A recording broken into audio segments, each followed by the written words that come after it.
Hey all, welcome back to the Real Life Pharmacology Podcast. I'm your host, pharmacist Eric Christensen.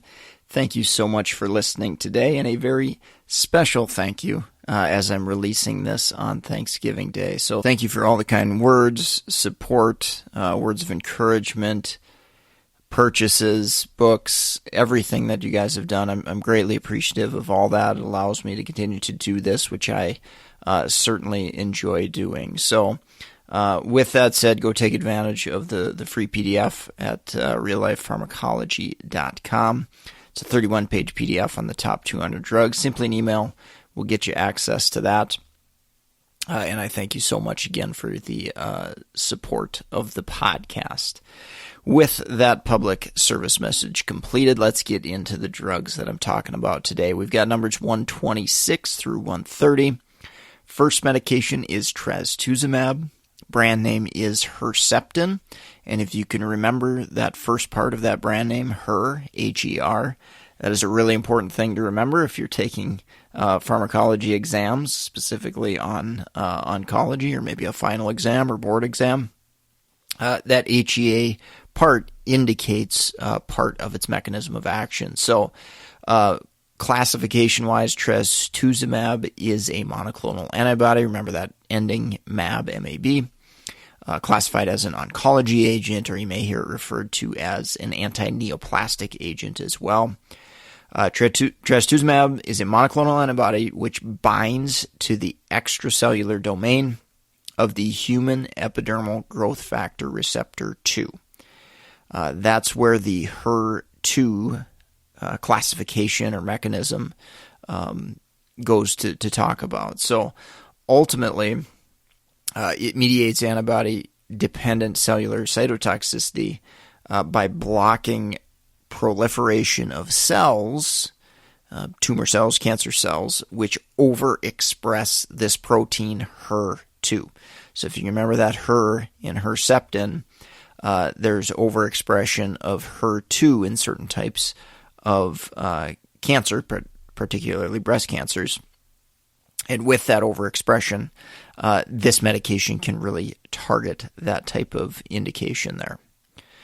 So with that, with the diagnosis of breast cancer, that HER2 overexpression needs to be confirmed. So we need to establish that HER2 status, that protein status, prior to beginning treatment with a medication like Trastuzumab.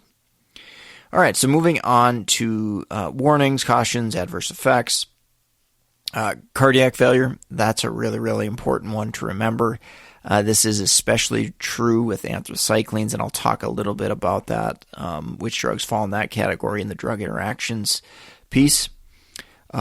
Also really, really important if you're in a primary care type situation and you're recognizing that oncology is utilizing Trastuzumab, it's important to actively manage modifiable cardiac risk factors. So if you can get a patient to stop smoking, if you can reduce their blood pressure, if you can get their diabetes under control, cholesterol under control, weight loss, those are all really, really important to manage before, but also potentially during treatment. And that's ultimately to help reduce some of those cardiovascular risks. Infusion reactions have been reported, certainly with Trastuzumab, pulmonary toxicity. Other general adverse effects, GI upset can happen, certainly weight loss associated with that.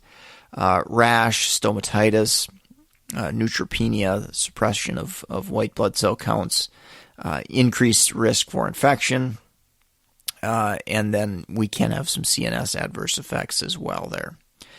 Now, a lot of these adverse drug reactions, the risk increases if we're using combination chemotherapy. So we can have some potentially additive type adverse effects, which may increase the risk of some of those adverse effects associated with Trastuzumab as well.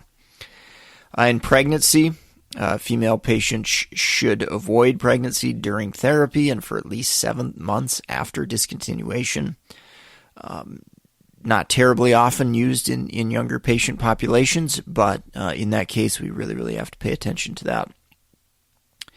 And then last but not least, I did want to mention that drug interaction. So I alluded to the fact of there being increased risk for cardiac failure and cardiac complications with anthracyclines and trastuzumab used together. So a reminder, anthracyclines, example, doxorubicin, epirubicin. So again, that risk for cardiac concerns goes up if trastuzumab is used in combination with the class of anthracyclines. Next medication, we have Atripla. So this is, as you could expect, Atripla, TRI. There are 3 medications. This is a combination HIV med. Efavirenz, emtricitabine, and tenofovir. Those are the 3 medications within Atripla.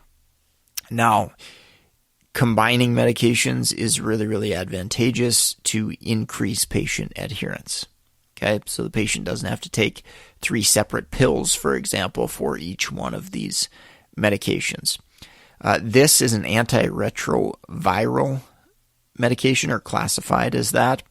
Now, mechanistically, let's talk a little bit about this. So it's utilized for HIV/AIDS, and reverse transcriptase is a critical enzyme for the HIV virus. It is an enzyme, or it's a protein that facilitates the conversion of RNA into DNA. Now remember, kind of the traditional process is DNA to RNA. Well, with reverse transcriptase, we actually go from viral RNA into creating viral DNA, which is obviously necessary for replication and infection and so on and so forth. So again, that process from RNA to DNA is called reverse transcription, and this is why HIV is called a retrovirus. All right, getting into the medications a little bit more. So recognizing efavirenz is what's called an NNRTI. So that is a non-nucleoside reverse transcriptase inhibitor. This directly, in a non-competitive way, it inhibits HIV reverse transcriptase. On the flip side, we've got tenofovir, which is an NRTI. So this is a nucleoside reverse transcriptase inhibitor. This actually competes with natural substrates, which is incorporated into the viral DNA, resulting in chain termination. And that ultimately prevents HIV reverse transcriptase from working properly. So again, efavirenz inhibits more the enzyme directly, and tenofovir is basically incorporated into viral DNA, which basically shuts down or prevents HIV reverse transcriptase from functioning properly. So those are kind of the 2 mechanisms of actions. If you can remember NNRTI and NRTI, again, many, many more medications within that classification. And then we've also got emtricitabine. This is a nucleoside analog of cytidine. The active metabolite inhibits activity of HIV reverse transcriptase by competing with the natural substrate, which is incorporated into viral DNA, resulting in chain termination. So again, similar to tenofovir in a way from a mechanism of action standpoint. All right, so indication obviously is HIV infection. Really, really important to remember that adherence, consistent use of the medication is important, and HIV has a high rate of causing medication or drug resistance. So the more we start that medication, the more and more likely that viral infection will create some resistance to some of those drugs, and those drugs aren't as effective anymore. So that can certainly be a problem, and that's why constant suppression and good adherence to the medication is really, really important in patients taking antiretroviral therapy or HIV therapy. Some of the warnings, side effects, one boxed warning to be aware of is acute exacerbations of Hep B virus if patients are co-infected with that and HIV. So that's a warning definitely to remember there. Adverse effect profile, there are a bunch. GI can happen, rash can happen, depression. Efavirenz is known to cause some sleeping and dream type adverse effects, abnormal dreams, that type of thing. Elevations in creatine kinase, maybe potential for increased risk of upper respiratory tract infections. Some CNS changes can happen too. So again, when you're talking about 3 medications, there are definitely lots of things that can potentially happen there. Renal failure is something that has been associated rarely with this combination of medications, so something to pay attention to there. Mental changes, cognitive changes, important to monitor that. And then with females, and particularly pregnancy, female patients should use 2 forms of contraception to avoid pregnancy, during therapy, obviously, as well as for at least 12 weeks after discontinuation there. Drug interaction standpoint, carbamazepine, St. John's wort, CYP3A4 enzyme inducers can reduce, particularly efavirenz exposure, or reduce concentrations, which can ultimately lead to treatment failure there. Ritonavir, another HIV-type medication, and other CYP3A4 inhibitors can increase efavirenz exposure. QT prolongation is another consideration as well. The combination of these medications in combination with other meds, maybe amiodarone or antipsychotics, for example, there have been some associations with QT prolongation there as well. If you're in the market for any pharmacist board certification study materials like BCGP, Ambulatory Care, BCPS, NAPLEX, BCMTMS, go check out meded101.com/store. We've got a ton of resources there that will help you pass your board exam. Go check that out. Support the sponsor, meded101.com/store, STORE. All right, medication 128. We've got Rivaroxaban. Brand name is Xarelto. This is an anticoagulant medication, often classified with apixaban, which is commonly used within this class there as well. It inhibits clotting factor 10A. It's a good one to remember as far as the mechanism goes. And the most common indications you're going to see this medication used for is atrial fibrillation, trying to reduce the risk for stroke, and then DVT-PE, or venous thromboembolism. So those are the 2 main indications that you're going to see this medication used for. Warnings, precautions, adverse effects. Stopping this medication abruptly or premature discontinuation can increase the risk for thrombotic events. So again, increase that risk for stroke, for example, there. So again, with anticoagulants, much like HIV medications, adherence is going to be very, very important. Rivaroxaban, probably the one advantage over apixaban is in most situations, or many situations, we can just get by with once daily dosing. There may be some exceptions to that, but by and large, on a chronic daily basis use, Rivaroxaban does have that little bit of advantage over apixaban. Apixaban has other advantages potentially over Rivaroxaban, but I wanted to point out that Rivaroxaban is most of the time once daily dosing there.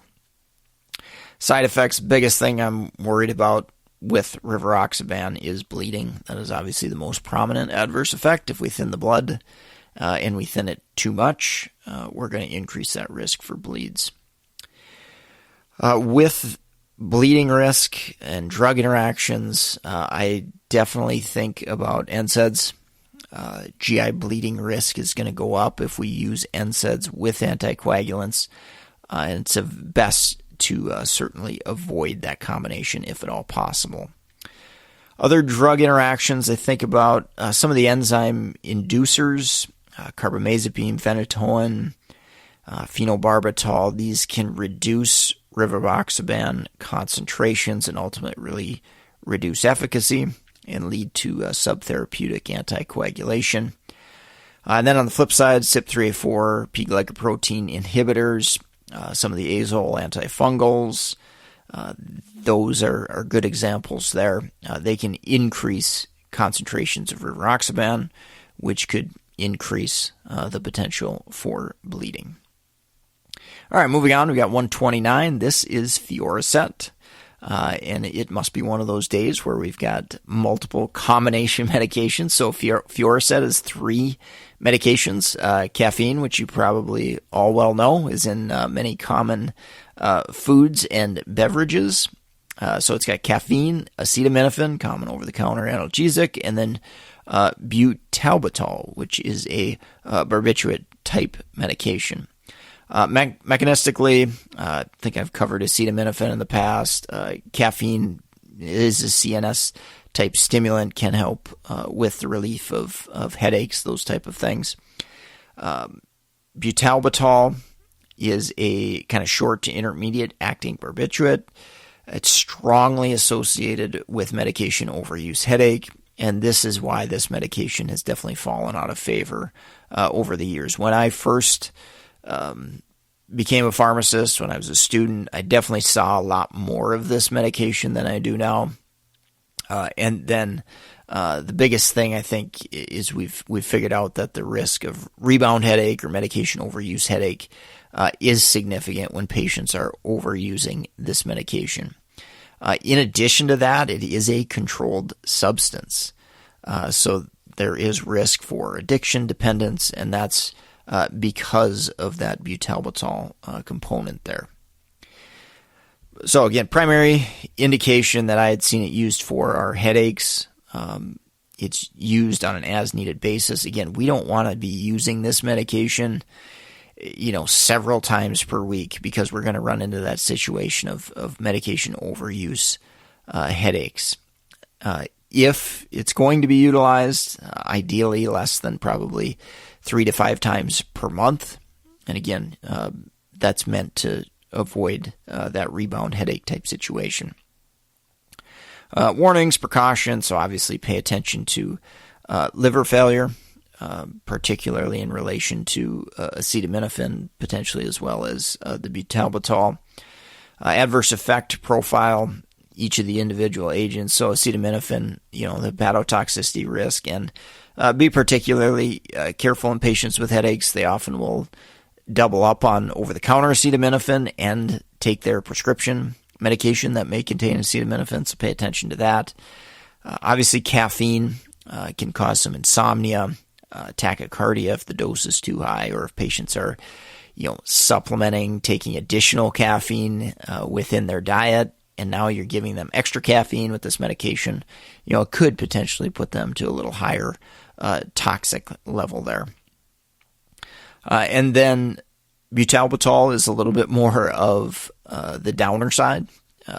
Sedation, dizziness, those type of things can happen from butalbital. Alcohol should be avoided. I'll kind of lump that in, I guess, with drug interactions there. So that CNS depressant type activity can have additive effects on top of butalbital. Again, it is a controlled substance, risk for addiction and dependence. Other drug interactions to think about, carbamazepine can increase the risk for hepatotoxicity, as well as other medications that may increase that risk associated with acetaminophen. So, I think of methotrexate has that risk associated with it.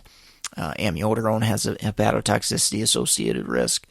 Again, one dose of Fioricet, I'm not too worried about it.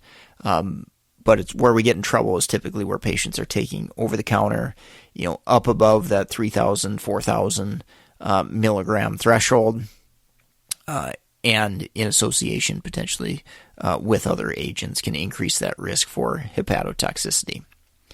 The other adverse effects, the other drug interactions that I think about are CNS depressant agents. That's probably the biggest thing. So a couple examples, kind of the older skeletal muscle relaxants, cyclobenzaprine, obviously some of the older antihistamines, maybe TCAs as well. And then, of course, opioids. That is a big risk. That's an increased risk for CNS sedation as well as respiratory depression.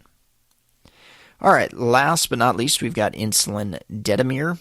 Brand name is Levemir. This is a long-acting insulin, similar along the lines of a Lantus type product. Mechanistically, it stimulates the peripheral uptake of glucose. And that's its primary mechanism of action. So when we give insulin, we bring down blood sugar. And obviously the risk of that is we can bring it down too much and cause hypoglycemia. Now, in an acute situation, we usually worry a little bit more about the short-acting or the rapid-acting insulins, causing really substantial decreases in blood sugar. But certainly the long-acting agents can do this as well. It just may be a little bit smoother as far as bringing down that blood sugar. Hypoglycemia is the big risk. Obviously, I alluded to that. Weight gain, obviously, is associated with insulin use as well. Other concerns, issues, probably injection site reaction, just making sure that we're rotating those injection sites is going to be important there. This is meant to really target those fasting blood sugars. So typically patients that kind of have a higher baseline of their lowest blood sugar throughout the day. Maybe their lowest that they have all day is 140 or 160. That long-acting insulin that we're talking about here, that'll bring that down. And we really don't want to bring that down too much to where we're getting to below 70 or 80 in that range. But obviously we want to bring those blood sugars down all throughout the day.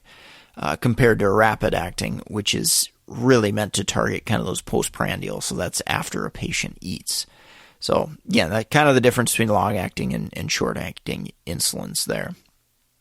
From a drug-drug interaction standpoint, obviously anytime you add another diabetes medication or increase the dose of a diabetes medication, we run the risk of dropping those blood sugars further, which is probably what we're trying to do. But if we do that too quickly or add too much, we can drop that too much there.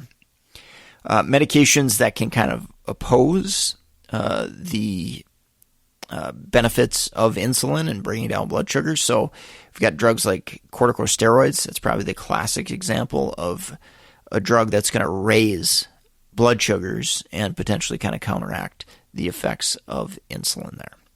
All right, well, I think that's going to wrap up the podcast for today. Do me a huge favor. Leave a rating review on iTunes or wherever you're listening. Share us with friends, colleagues, students, anyone who may benefit from pharmacology education. I thank you all so much. For those of you who have done that and gotten us to well over millions of downloads now on this podcast, it's really humbling to me, and I can't thank you guys enough. If you want to reach out to me, mededucation101@gmail.com. That's Eric Christensen, PharmD, BCPS, BCGP on LinkedIn as well. If you want to connect with me there, feel free. And with that said, thank you all so much for listening. Take care, and I hope you have a great rest of your day.